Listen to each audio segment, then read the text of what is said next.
আসসালামু আলাইকুম everyone. So আজকে আমি একটা এন্ট্রি নিয়েছিলাম ইউএসডি সিএইচএফ মার্কেটে। সো এন্ট্রিটা আমার লস হয়। আমি এখন এন্ট্রিটা নেওয়ার জন্য আপনাদেরকে বলবো আর কি কী কারণে এখন আমি এন্ট্রিটা নিয়েছিলাম। সো ফার্স্ট অফ অল মার্কেটে আমি ডেইলি বায়ার্স চেক দিই। সো আপনারা দেখতে পাচ্ছেন মার্কেটে কিন্তু daily buyers up trend market, হ্যাঁ, বা ডেইলি বায়ার্স আপে কনফার্মেশন। দেন আমি 4 আওয়ার দেখি। সো আপনারা দেখতে পাচ্ছেন 4 আওয়ারে কিন্তু বাই ছিল। দেন আমি 1 আওয়ারে দেখি। 1 আওয়ার দেখে আমি 15 মিনিটের স্ট্রাকচারটা আর কি মার্কেটের ট্রেন্ডটা সিলেক্ট করি। সো আপনারা দেখতে পাচ্ছেন 15 মিনিটে কিন্তু market totally up trend. So 15 minute up trend ছিল মার্কেট।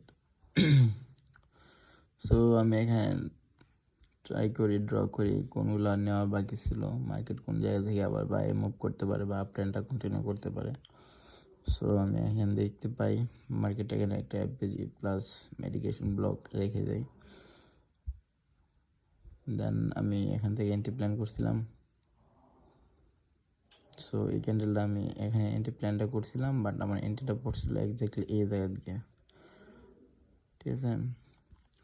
তো মোটামুটি মার্কেট একটু বাইক গেছিলো, দেন মার্কেট আমার এসএল হিট করে। দেন আমার এন্ট্রিটা আজকে লস হয়। সো আপনারা দেখেন আমি প্রায় সময় কিন্তু প্রফিটের এন্ট্রিগুলো শেয়ার করি আর কি কী কারণ নেই। সো লস সবারই হয়, ঠিক আছে, কেউ প্রকাশ করে কেউ করে না। সো দেখতে পাচ্ছি আমি এন্ট্রিটা লস হয়েছে।